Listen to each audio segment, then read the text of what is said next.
With just 3 days until our wedding, my fiancée Becky suddenly called it off. It was the third time she'd done this. This time, her reason was that she wanted to use our wedding venue to throw a birthday party for her young assistant. I told her I wanted to cancel our engagement for good. She just laughed at me, saying, "Get real. Isn't your family waiting for us to save you?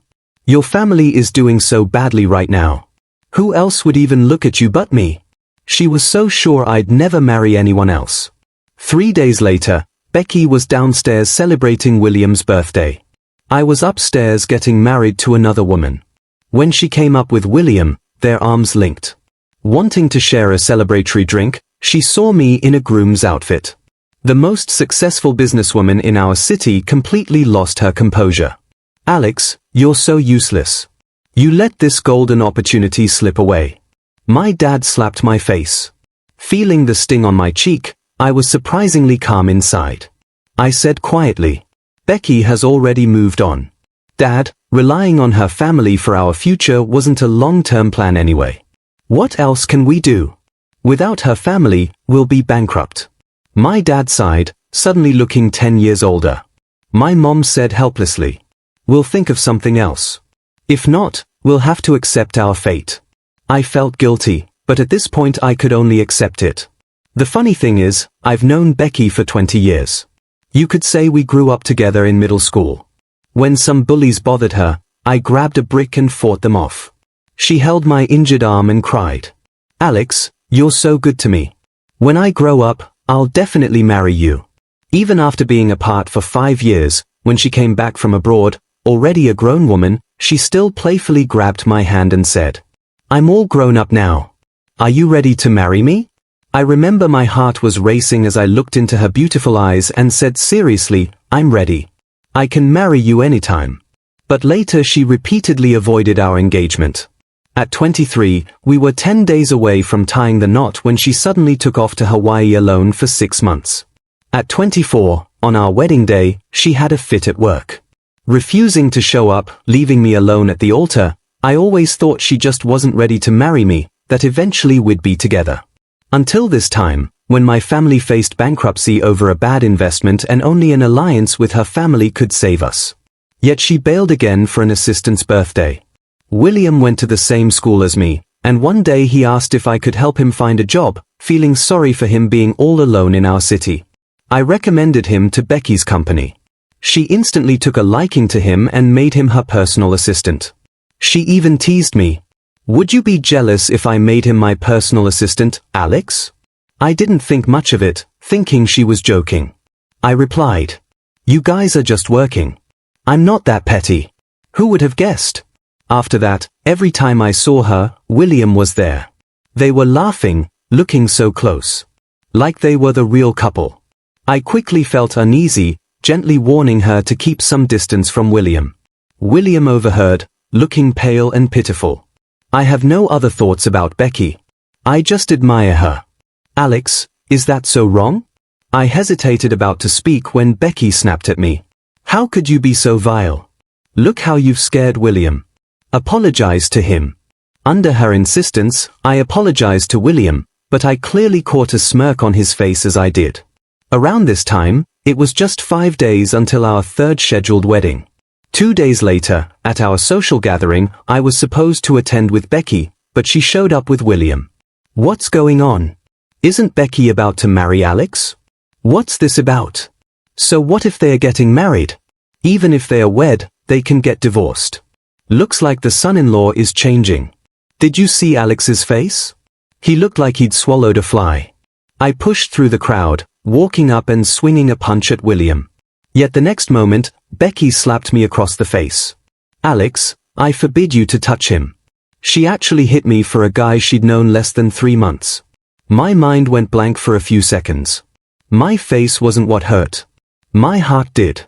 Becky glared fiercely at me. "Alex, are you crazy? Who told you to hit him?" She acted like I wasn't her fiancé, but an enemy. "Becky, do you remember? We're supposed to get married in 3 days?" I asked, my voice hoarse. She turned away impatiently, saying, "I know. Stop reminding me over and over." She left me protectively, standing with William, assuring him gently. "Don't worry, everything will be fine. I'll take you to the hospital right away." With those words, she whisked him out of the hall. I was left as the center of attention, laughed at like a clown. I stumbled out, and in the hotel parking lot I saw Becky gently cleaning William's wound with tissues, William naturally wrapping his arm around her waist. She didn't resist, her eyes full of kindness. "Alex is so domineering. Why marry him, Becky? He clings on desperately. I've had enough of him. Your birthday is on your wedding day. I've never celebrated my birthday. I'll celebrate for you." So Becky thought I was clingy, that she might have been sick of me long ago. Feeling bitter, I wandered past them like a ghost. Becky stopped me, commanding, "Alex, the wedding's cancelled. I'm giving William a birthday party that day." What I dreaded had happened again. I really couldn't believe she cancelled our engagement for a third time. Turning to face her cold, elegant face, I asked hopelessly, "Are you sure?" "Very sure." "So when are you planning to marry?" She sneered. "Why are you so impatient?" "Not saying I won't marry you. This just so happened to fall on William's birthday. We'll use the wedding venue for his birthday party. I've decided in just 2 minutes." She switched our wedding for William's birthday party. I stayed silent for a long time, looking at the cold and distant expression on her face. I finally made up my mind and slowly spoke up. "Becky, let's completely call off the engagement." She was stunned for a couple of seconds, then replied angrily, "Are you trying to force me to marry you this way? I told you I'm spending that day on William's birthday. Can't you understand human words?" "No, it's just that I don't want to marry you anymore." I looked at her, standing so close to William. My eyes stung, but I was dead serious. Becky pointed her finger at me. "Get a hold of yourself. Haven't you waited for my family's rescue all along? Your family's doing so bad now. Who else would even consider you besides me? Or do you not care about your family and want to marry someone with no money or power?" I looked at her in shock, so she knew my family was pinning everything on this marriage, yet she still postponed the wedding for William's birthday. At that moment, I felt like someone had me by the throat, hurt and breathless. He saw the change on my face and snorted. "Stop pretending. It's just a few days delay for the wedding. Is it worth all this pain?" I was speechless. She pulled William into the car. 3 days from now, it's William's birthday party. You're invited." William looked at me, unable to hide his smirk. "Yeah, if it weren't for Alex, Becky and I wouldn't have met. You'll have to come that day, Alex." As they drove off, I stood there quietly, remembering the day before Becky left to study abroad. She came to me. "Alex, I don't want to leave you. I'm so reluctant to let go of you. I'll definitely be sad and miserable without you." She cried her heart out. I carefully wiped her tears, made silly faces, told jokes, did everything I could to comfort her until I said think of it as a vacation. Have fun there. Trust me, I'll be waiting right here when you return. Only then did she smile. She made a pinky promise, made me swear to wait for her. "But Becky, this time I won't wait for you. We're really over." When I got home, I took out everything related to her. Her photos, the gifts she gave me, the diary I wrote for her. I tossed them in a box, took it to the yard, and set it all on fire. Her family's villa was right across. By the time Becky returned, most of it was already burned away. She glanced from afar, mocking. "Who are you putting on a show for?" Without knowing, one might think there's been a death in your family.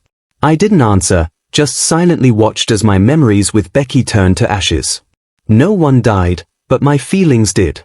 After that, my parents ran around trying to save the company, coming home late every night. I was busy cleaning up the mess, contacting guests about the wedding cancellation. I went to the boutique where we ordered our wedding outfits. To my surprise, Becky and William were there trying on clothes. Becky wore the very wedding dress we'd ordered, and William had on the groom's suit meant for me. When they noticed me, Becky was startled for a second, but then calmly said it's already made. Leaving it as a waste, I've decided to wear this dress for William's birthday. William gave me a slightly mocking look. "Alex, this suit fits me perfectly. Can you let me have it?" They stood together in those outfits like they were bride and groom. I looked at them and sincerely suggested, "Why not just get married? You two are a perfect match." William seemed pleased by this, while Becky suddenly got cold. "Alex, what nonsense are you talking about? We've been engaged for a while by saying this. Are you insulting me?" I replied. "How's it an insult? Our engagement's off. You don't have to marry me." She was completely furious and pointed at the door. "I don't want to see you. If you don't want me to ruin your family, get out now." Everyone in the wedding shop watched, enjoying the drama. I was the highlight of their day. After a final glance at Becky, I turned and left behind me. Their laughter quickly filled the air. Inside, I was peaceful. After all, I'd let go of all expectations for Becky a long time ago. At home, my parents sat in the living room waiting. My mom looked at me, hesitated, and asked, "Alex, do you still have feelings for Becky? Are you having a hard time letting go?" My dad spoke sternly. "Even if you can't let go, you have to. It's the only way to save the company." I recalled the scene at the boutique and calmly replied, "I have no feelings left for her." "Good then," my dad decided, slapping the table. "Mary, Larry." I had no idea who Larry was. Next, I learned from my parents that earlier today, the daughter of a prominent family in City A wanted me to be their son-in-law. Tomorrow they'd hold a wedding for me and this young lady right upstairs from the venue we booked. William's birthday party was also tomorrow. I couldn't believe it. While Becky was celebrating downstairs, I'd be marrying someone else upstairs. "Alex, if you don't want to, we won't force you," Mom said, watching me with concern. Dad stared, dreading a no from me. Quietly, I said, "As long as she's willing, I'll go along with it." So this rushed wedding was set. The next day came quickly. That day I was to marry a stranger. Too familiar with the original venue, I accidentally went to the wrong floor. I walked right into William's party. When I arrived, William's friends were goading Becky to kiss him. She looked at him with soft eyes, showing no hint of refusal. Eventually, she stood on her tiptoes and gave him a soft kiss. William held her and kissed back. They were in wedding attire, looking all lovey-dovey, like a sweet couple at a wedding. Everyone cheered and applauded at the scene, but inside I felt really calm. It took Becky a while to notice me. Her face changed for a moment, but she quickly regained her composure. "Why are you so late dressed like that? What are you up to?" Unlike her gentle attitude with William, she snapped at me coldly. I glanced at my groom's suit and answered honestly, "I'm getting married today." William heard me and laughed right in my face. "Alex, are you for real? This is a birthday party, not your wedding. Maybe I should help you find a shrink."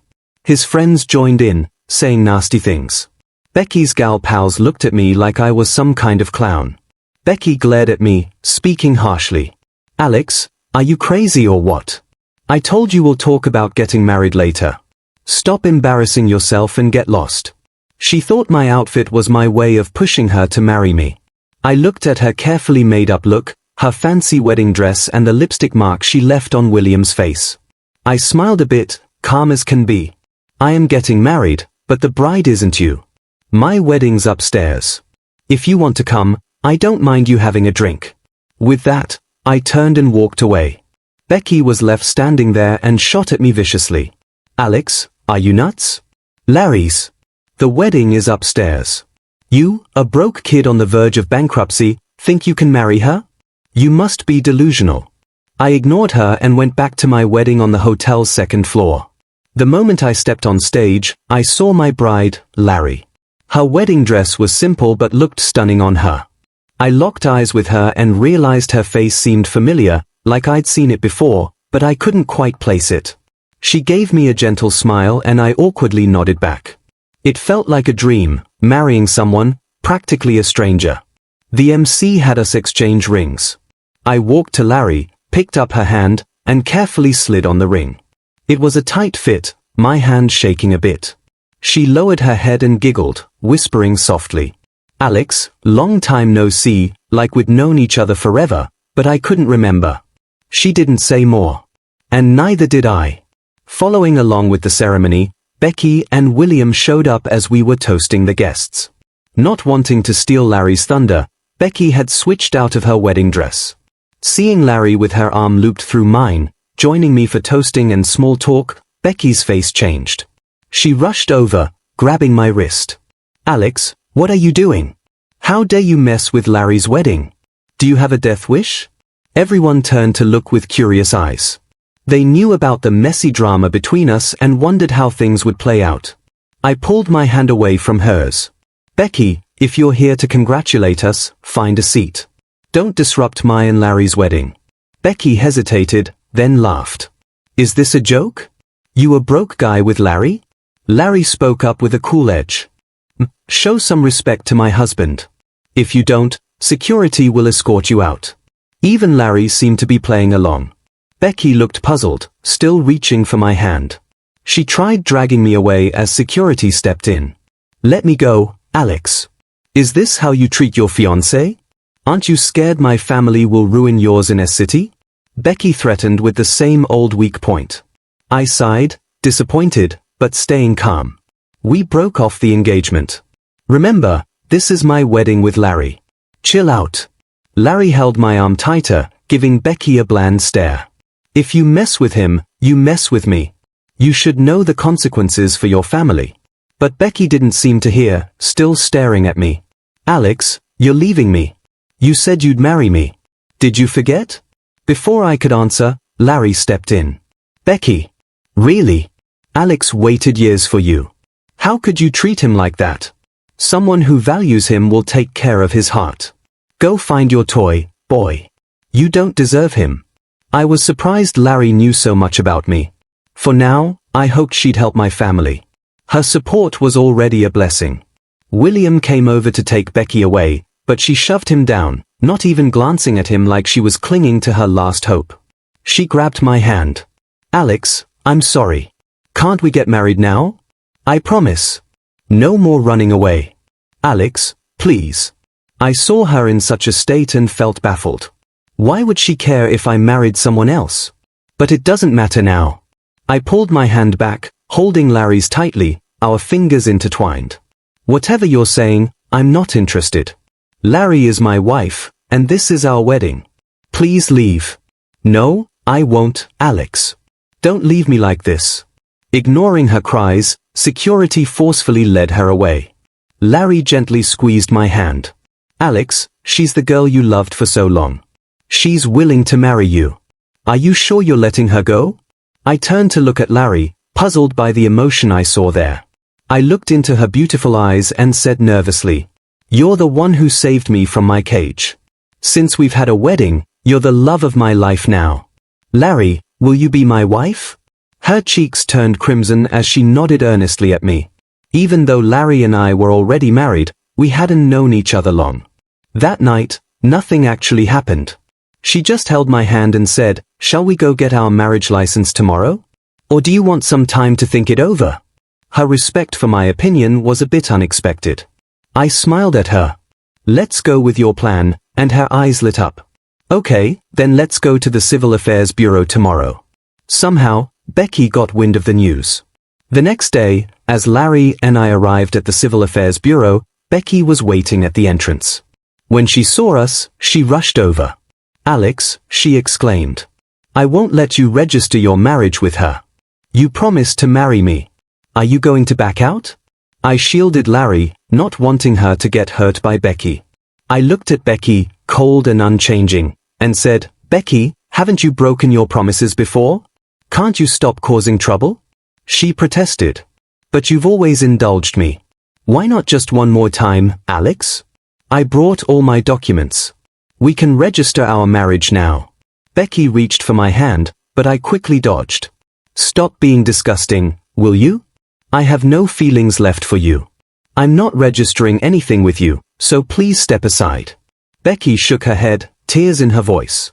"I don't believe it. We have over 20 years of history. How could it just be gone? Are you doing this for the company? I can help too. I'll get your family some big deals to save you." I couldn't help but laugh, a bitter sound tinged with anger. "You think our relationship was so strong? Then why did you ruin our wedding for someone you've just met? You even wore a wedding dress for his birthday, Becky." Isn't it obvious how you feel about me? She pointed at Larry. And what about her? You've never even dated, but you'd rather marry her than me. Can you really say you truly love her? Holding Larry's hand tightly, I frankly told Becky. I can't say how much I love my partner, but what I do know is I thoroughly despise you. Now please step aside. I won't. I won't let you register your marriage, she was saying, but then fell silent. Larry stepped forward and slapped her hard. Becky, haven't you hurt Alex enough? Can you be kind and leave him alone? After the slap, Becky took a few seconds to recover. She looked at me with a bitter smile. You just stood there and let her hit me. Weren't you always protecting me growing up? Why not now? Because I have someone I genuinely need to protect now. Becky, please don't disgrace yourself anymore, I said, grabbing Larry's hand, moving past Becky toward the building. Becky's voice piercingly screamed from behind. Alex. Alex, don't go. Don't register with her. I pretended not to hear, rubbing Larry's hand, concerned. Does your hand hurt? When Larry and I walked out, certified as married, Becky was gone. Alex, won't you regret marrying me? You've waited for Becky for so long. You must really love her. You could have had her easily, Larry asked, clearly concerned. Holding her hand tight, I said sincerely. No, I won't regret it. Once you're just completely let down by someone, you can't imagine growing old with them anymore. But I couldn't resist asking. But there's something I'm really curious about, Larry. Why did you choose me? Larry pretended to be angry. You really don't remember, do you? We met in middle school. I was just too ordinary back then. You only had eyes for Becky. As she said that, I suddenly remembered. There was this small, skinny girl who'd always come asking me questions, flashing a sweet smile. But after one summer, she vanished. Piecing it together, that girl was Larry. I hadn't recognized her because the petite girl had transformed into this vibrant, stunning young woman. Embarrassed, I confessed. I was so foolish back then, seeing Becky as my only friend and missing out on lots of people. But you saved me, Alex, she reminded me. Remember when those bullies were bothering me and you chased them off with a stick? Ever since then, I decided to be your best friend, but I had to transfer schools. Still, that's all in the past. Now I'm with my savior, Alex. I really like you, Larry said as she wrapped her arms around me gently. To think that the same two girls I once rescued had such different roles. Becky talked about marriage for years, only to waste our time, while Larry rescued me when I needed it most. Gratefully, I returned Larry's hug, promising wholeheartedly. I'll cherish your affection and love you back. On the day Larry and I were to leave S-City, as we stepped out of the hotel, William suddenly appeared, grabbing my arm. He looked amiss. The once young, handsome face was now worn and haggard. Alex, please help me. Becky's gone crazy. She got me fired and she's taking back the house she bought for me. I'm completely homeless. I hadn't even known Becky had bought a house for William. Alex, help me find another job. I can work for you, William pleaded, his gaze landing on Larry. I quickly shielded her, ready to shove William away. But Larry stepped up, scolding him on my behalf. You ungrateful jerk. How do you even have the nerve to come to Alex for help? Becky adored you. Go back and make her happy. William, looking at Larry, couldn't wait to say. I'm younger than Alex, better looking, and I can be your dog, Miss Lynn. Do you want to think about it? I couldn't take it anymore and punched him hard in the face. What a creep, Larry grumbled from nearby. Just then, a car stopped right in front of us. It was Becky. But this time she didn't stand up for William. She didn't even look at him. She rushed over to me and said, Alex, didn't you hate it when I hung out with William? Well, I've completely cut ties with him. From now on, I won't be friends with anyone you dislike. Please forgive me. You can get a divorce with her right now and we can have a wedding anytime you want. Becky, what are you doing right now? There's no going back for us. You know that, right? She felt like a stranger to me, like she'd lost it. She was the one who kept leaving me at the altar, making me look like a fool. She got close with William, put on a wedding dress for his birthday, hugged and kissed him, even slapped me without hesitation for him. So what's up with her being so pitiful now? With tears streaming down her face, Becky said. I can't live without you. We've been together for so many years. I'm used to having you around. I thought you were waiting for me, Alex. Why did you suddenly stop waiting? Because I'm completely disappointed in you. I have someone I love now, Becky. It's over, I said, grabbing Larry's hand to leave. Becky blocked us, glanced at Larry, and said fiercely to me, Alex, I've heard it all. You're marrying her to mooch off her family. You're just a maid in her house. Can a man like you accept that? Come back to me and I'll love and respect you, Larry interrupted. Don't worry, I'll give Alex the utmost respect. I'm not like you hurting someone and then obsessing over them. Becky's face turned pale from Larry's words. She clung to the last bit of hope and called my name for the last time. We're done, Becky. Let's go our separate ways. We shouldn't see each other again, I said this. As I quickly walked away with Larry, ignoring Becky's cries and breakdown behind us, everything with her was behind me.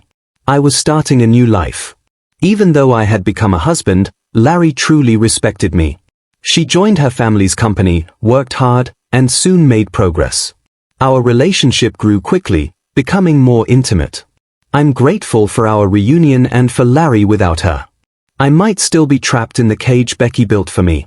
Meanwhile, Becky seemed to be hitting a rough patch due to some bad decisions. After I left their city, I heard about William from a classmate. He'd been caught by a rich lady's husband while fooling around and got beaten up badly. His leg was broken and he couldn't walk anymore. A classmate once saw him begging on the street. As for Becky, I ignored her. She stopped reaching out as well. However, 3 years later, I accidentally came across one of her videos. She was in that same wedding dress, looking worn out like she had aged a few years. The caption read, "A wedding for one. Waiting for someone who won't come." I just shook my head, reported it as inappropriate, and blocked her account. I didn't want to see anything from her again. "Hubby, come wipe the baby's tush," Becky called. Larry called. I hurried over, carefully picked up our 2-year-old, and wiped them clean with a tissue. Larry gave me a warm smile and kissed my forehead. I kissed her back in return, feeling all the love. The kid giggled at us. Some people stay stuck, some move on. For the rest of my life, I'm cherishing the right ones.